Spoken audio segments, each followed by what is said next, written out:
A vast amphitheater filled with 200 of the galaxy's brightest minds, their alien forms hunched over tablets, frantically scribbling equations that had been taught for 43 years without question. At the center of it all stood Professor Volin, a massive basiline whose gray scales rippled with the confidence of someone who had written these same proofs 1,000 times before.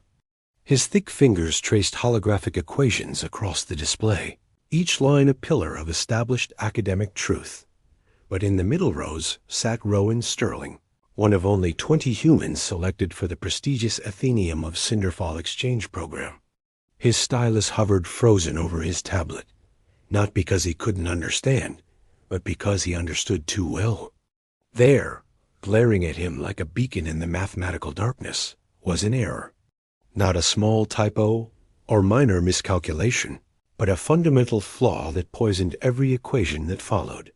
The mistake was elegant in its subtlety, treating a dynamic variable as static, like trying to measure flowing water with a broken gauge. Around him, Acheron tapped her tablet with sharp clicks. 2 Vardanian students whispered in their clicking tone, their photosynthetic skin patches darkening with concentration. Nobody else saw it. They were too busy transcribing to actually think. When Volin paused, his heavy brow casting shadows as he surveyed the hall, he mistook their frantic note-taking for confusion. Perhaps the mathematics are too advanced for some of our newer additions to the unconcordant, he rumbled, his gaze lingering pointedly on the scattered human students. The insult burned through Rowan like acid. Mathematics cared nothing for species or millennia of spacefaring history. It remained coldly, beautifully impartial. Rowan's hand rose before his brain could stop it. The words tumbled out. There's an error in line 13. The proof treats the flux differential as a constant, but it's a variable function.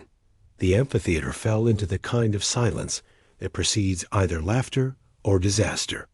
Volin's scales darkened to charcoal as he turned his full, terrible attention on the young human who dared challenge 4 decades of established teaching. What followed was a humiliation that would echo through the halls for years, but not the humiliation anyone expected. The aftermath of that moment crashed over Rowan like a tsunami. He had committed the ultimate academic sin, publicly correcting a senior professor, undermining authority, proving that humanity's reputation for reckless arrogance was well-deserved. Volin's office became a chamber of judgment, with a massive, Basiline's rage filled every corner like toxic gas. But as Rowan fled that sterile office, drowning in shame and self-recrimination, an unexpected figure emerged from the shadows.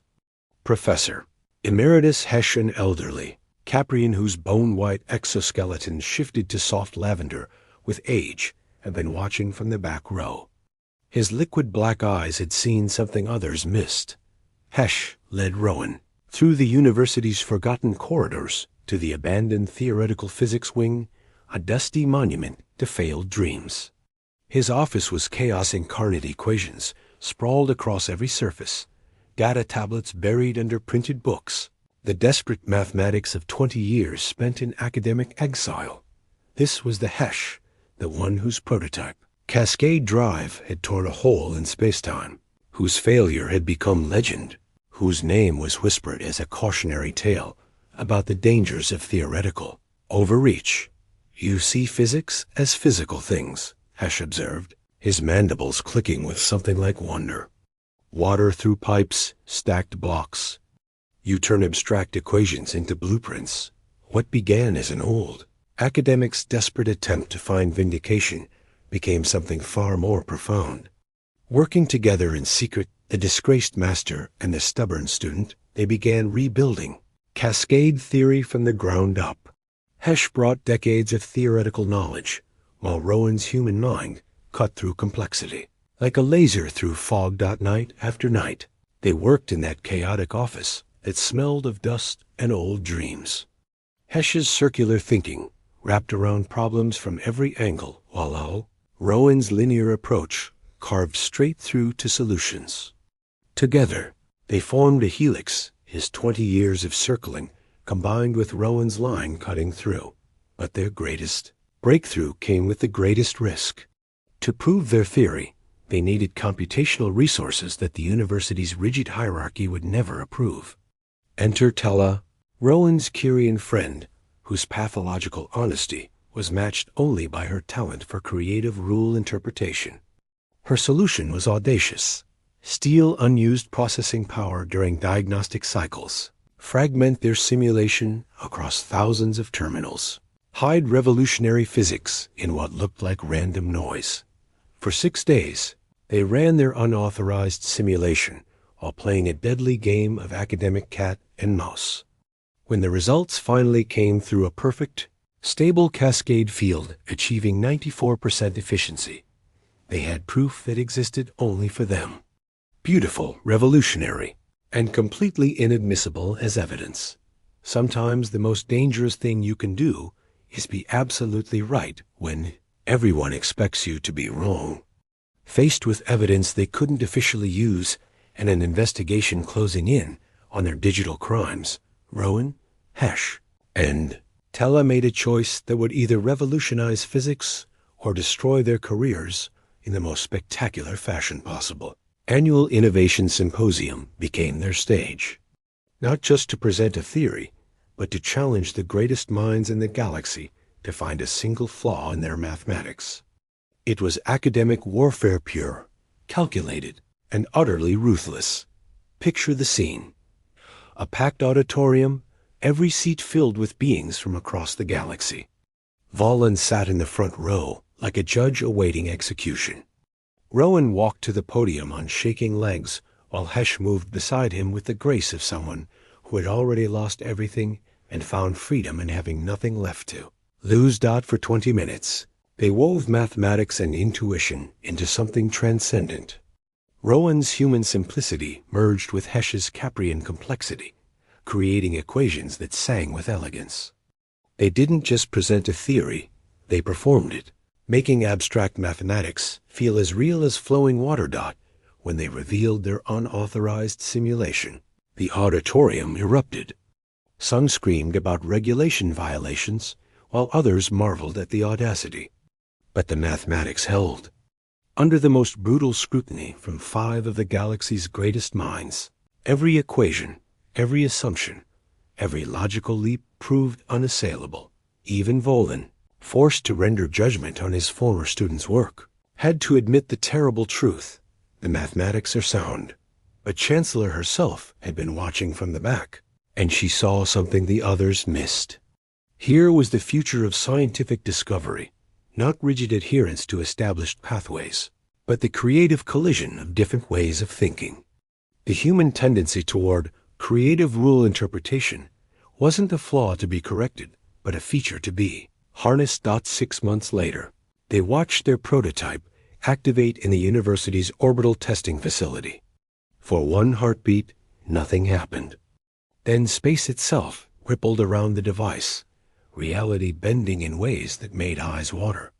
A perfect, stable wormhole opened a doorway to anywhere in the galaxy, requiring a fraction of current power. Demands. The observation deck erupted in celebration, but Rowan's attention was on Hesh, who stood perfectly still with all 4 arms spread wide, embracing the vindication of 20 years of failure and persistence. Epilogue. The Institute of Beautiful Chaos 1 year later, Rowan stood before the first class of the Institute for Alternative Scientific Approaches, built with royalties from Cascade Drive patents. The Institute was both cutting-edge and slightly chaotic, much like its founders. In the front row sat Hesh, now director, his mandibles clicking with approval as Rowan addressed the diverse collection of young minds. "You're here because you think differently," Rowan told them. "Because you see solutions where others see impossibilities. Because you're willing to color outside the lines when the picture demands it. The galaxy's greatest advances didn't come from following established paths, but from the collision of different perspectives, the marriage of complexity and simplicity, the courage to be wrong in pursuit of being revolutionary. Even Valen had evolved, now sending his most unconventional students to an institute that celebrated chaos rather than merely tolerating it. The relationship between teacher and former student had transformed from hostility to something approaching mutual respect, built on the shared understanding that sometimes the most important truths hide in the places we're told not to look. As the local sun set through his office window, Rowan reflected on the journey from terrified exchange student to revolutionary researcher. All because he'd been too stubborn to let a flawed idea slide, too human to follow the rules, and too curious to accept that impossible was anything more than a challenge, waiting for someone naive enough to solve it. The stars shone with infinite possibility, each point of light a problem to solve, a theory to test, a rule to creatively reinterpret. The galaxy was vast and full of established truths, waiting to be challenged by minds bold enough to ask, but what if we tried it this way instead? And somewhere in the cosmos, reality itself had been made a little more malleable by the simple act of a young human who refused to let mathematics lie.